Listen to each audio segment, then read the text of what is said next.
Anu TV.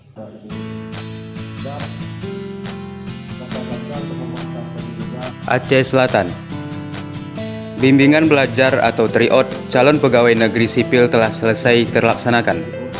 Puluhan calon peserta CPNS sangat antusias dalam mengikuti kegiatan tersebut. Bimbel CPNS pertama yang dilaksanakan di Aceh Selatan ini juga diikuti oleh beberapa orang dari luar daerah, baik dari Singkil maupun Abdia.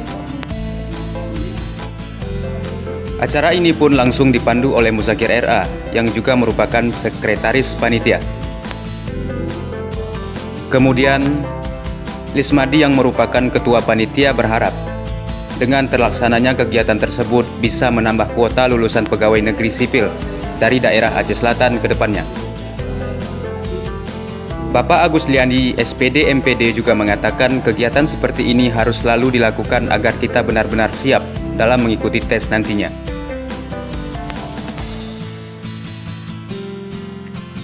Bimbel CPNS yang dilaksanakan di Aula Politeknik Aceh Selatan dihadirkan 3 pemateri. Bapak Abdul Aziz, SPD yang merupakan lulusan pegawai negeri pada tahun 2018 menjadi pemateri pertama.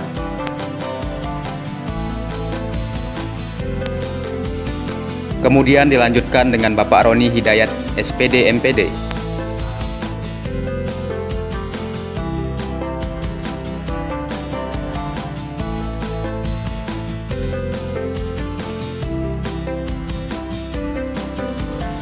Dan kemudian acara ini ditutup dengan menjawab soal tryout oleh Bapak Fadli Mahmudi.